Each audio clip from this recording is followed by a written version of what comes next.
What impact would your suggestion make? Well, just protect some of those property owners there in that, In that area down in here? yeah, like, you know, This is. Center Road. Center Road. That's Center Road, I agree. I think you should exempt that area, excuse me, Patty. Yeah. Center Road, I think you should come up Stone Road, go around Stone Road, come around Stone Road, and then down. And those areas down at Center Road, from the quarter line intersection back up to Stone Road, that's not part of the district. Now, this is 2 miles, and then 1, 2, 3, 4, 5, 6, 7, 8, 9, 10, 11, 12, 13, 14, 15, 16, 17 houses, and a little less than 2 miles, about 2 miles. That would put all them into the exempt area. Turbine free. Well, you know, it's down in the valley there, so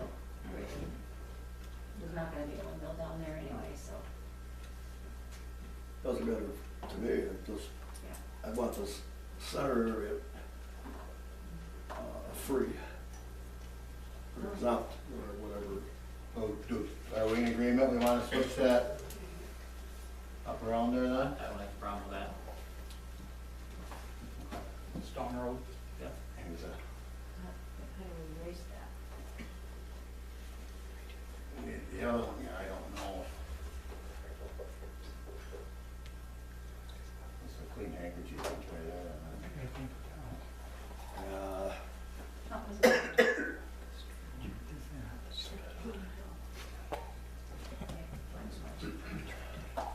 You've got a little leg there, you got it, Patty? Yeah. That leg? Come out.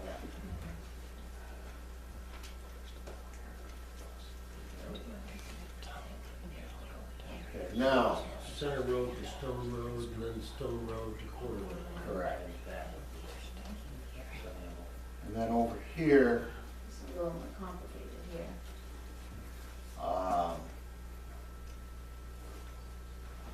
you know, we got some density here, but there's no other road to use it.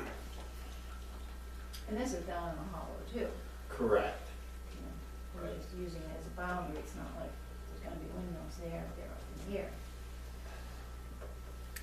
Yeah, there is no, if there was one that cut across, it would make sense, but. Mhm. Well, if we're gonna use the road boundary, I think we should be consistent with it. Yeah. We just come off of 20 to Bowfield Canal Road. Mhm.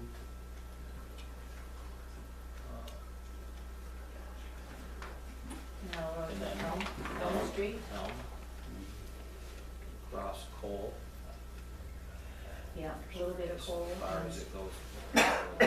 Leaves the township. then Stratford. Stratford, yeah.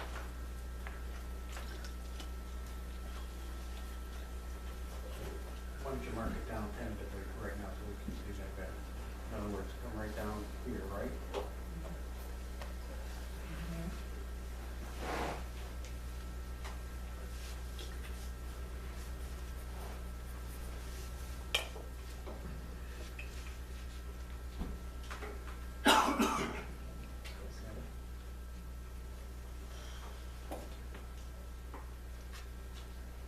Well, we're kinda- Right down here, right? Yeah, all over here, Stratford. Okay. It's like- This is like where the Mennonite church is, Yeah. right out that way. And that's where the existing turbines are anyway, up on Bird Road. Right. Yes. There. Right. You should walk Crow Hill over in that area there. Yeah, so you're not really creating anything new there. No, they're all existing there right now. Yeah. I don't So- even know, is there any room for an expansion of that one, or is that pretty well filled up? Don't know. Well, I've ridden up there, and that's certainly a good place for windmills, because basically agricultural land,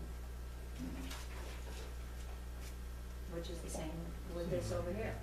So now, if we go with this, we're not even gonna have waivers, correct?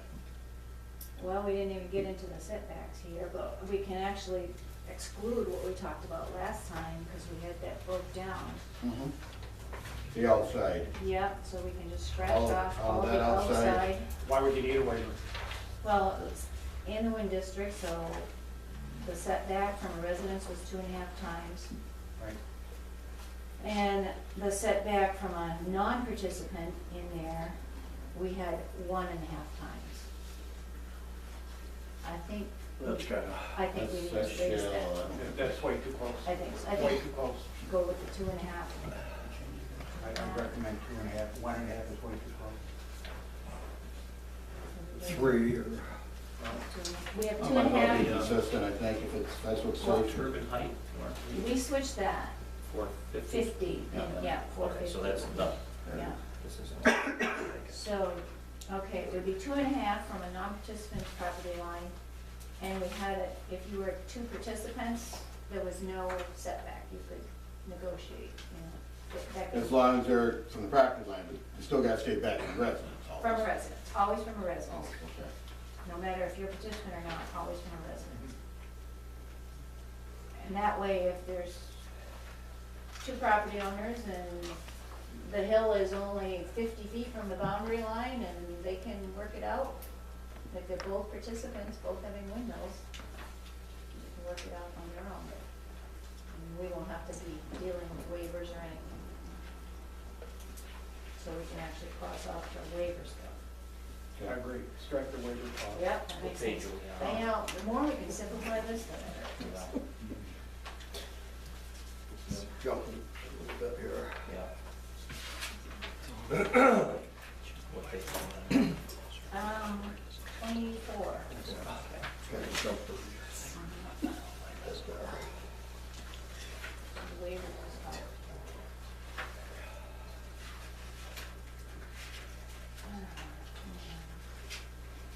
Okay, what about, But that,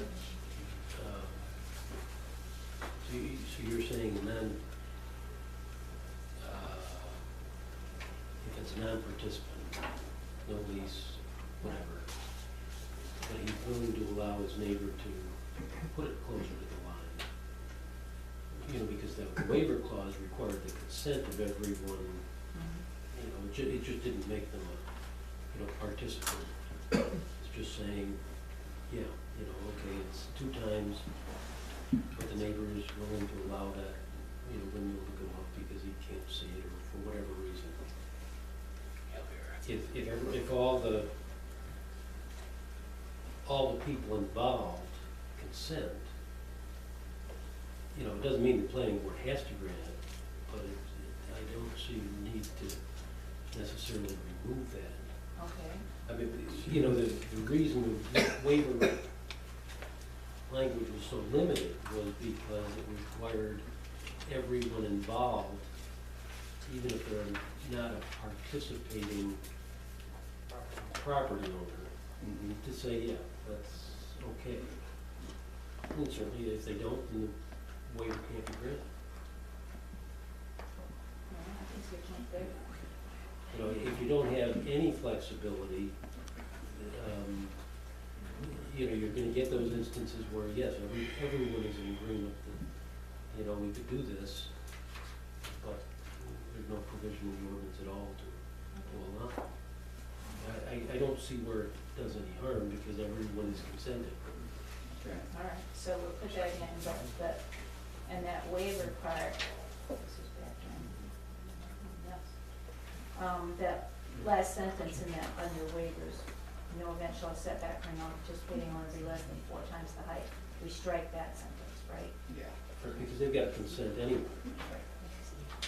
All right. The, Well, wait a minute, go back into waivers. Do we need a definition of waiver in the beginning, under our definitions, if we're gonna use it in the body of it, or not? Essentially, this is a waiver for a reduced setback. Okay, No, I don't think,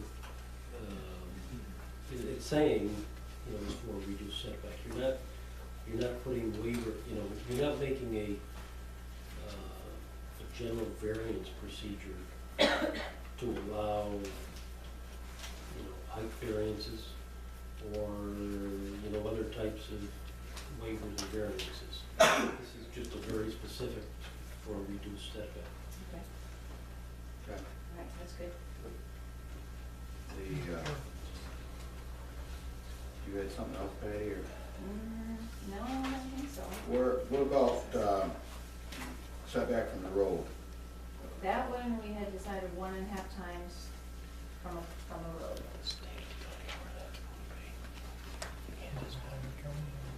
That was, Roger, you said that's a safety thing, 1.5 is adequate?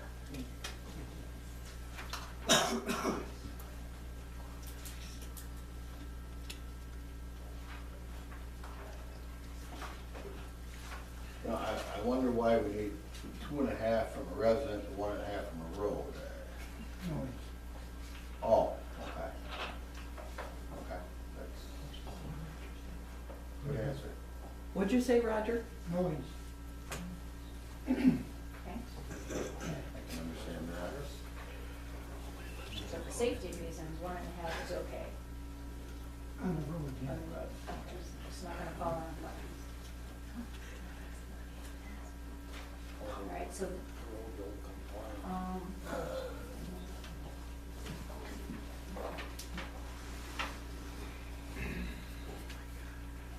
is there anything else about setbacks that we need to, all in agreement?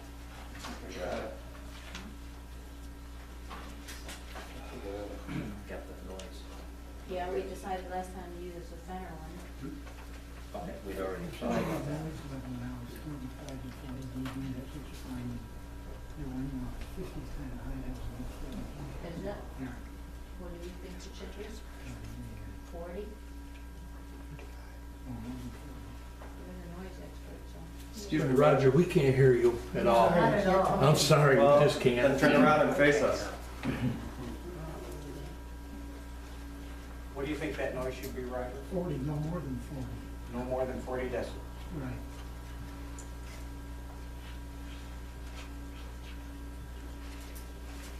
But you're okay with using the Fenner format?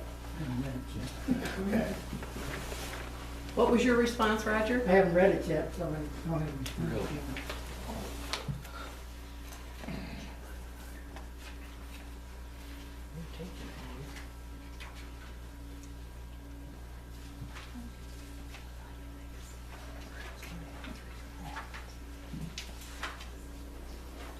Now, do they have anything in their law about equipment to use and, for Yeah. measurement? For measurements?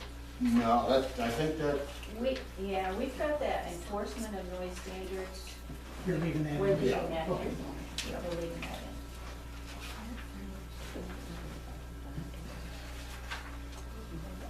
Yeah, this whole paragraph. Yeah. So if we lower that decibel range from 50 decibels to 40, Personally, I'd like to see 45. Measurement standards, procedures All right, so, are, I think, which is, I think, what Roger's talking about. oh, You asked about, Measured equipment. you know, and that's in C, not in, okay, D is about enforcing it. right. Are you leaving C in? I wouldn't.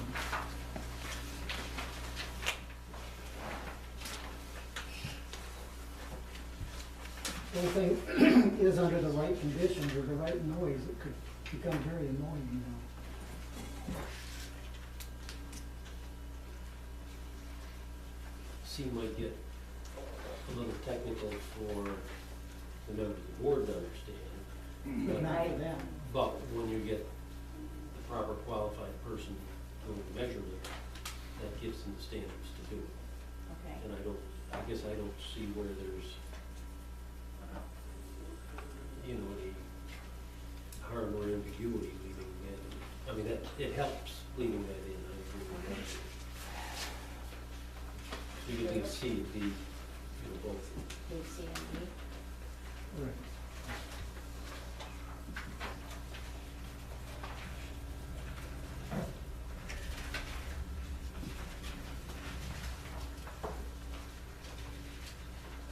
basically, we're deleting A, right? A and B. So, A and B.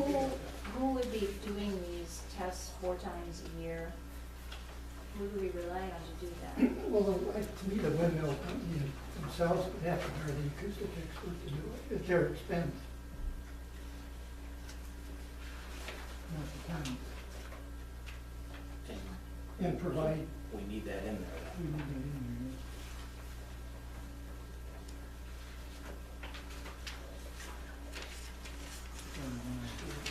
We may know, that's something different as to whether or not, you know, absent complaints, whether you want to require, you know, that test.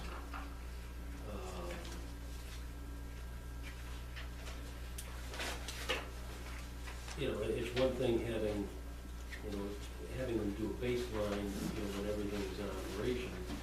Another thing, having them just do tests every year just is going to the expense of doing the tests. And if you don't have any complaints, We can just word it that way. I mean, I'm not sure that that section actually says that you do one set of tests in each year. It doesn't say each year. So someone would argue that, no, this doesn't require it anyway. But, you know, to have a base, you know, during, for instance, during the first year of operation, you require, you know, those full tests. it. What you'd wanna do during each season, because the sound. Right. Right, so you end up with the 4 tests, just as it's set forth here. And then if there are complaints, the code enforcement officer can require them. But if there are no complaints, it doesn't seem as though there's a need for it. Okay, look at C4.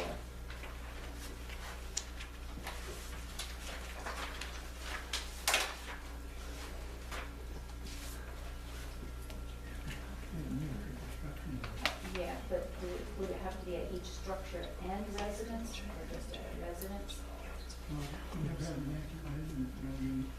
Yeah, each residence, but not each structure. I mean, there might be a hunting cabin somewhere within a mile. Within a month, I agree, that seems burdensome Okay. So and unnecessary. all right, A mile. a mile, I think would be too far, and it shouldn't have to be every structure, should it? Just residences. A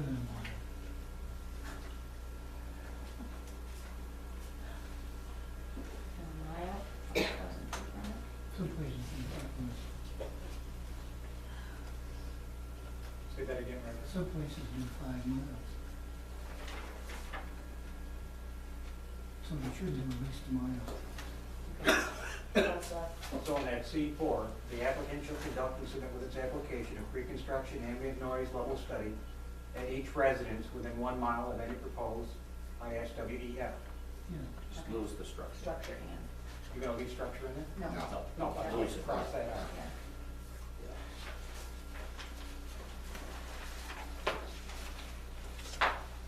That's what we put in there.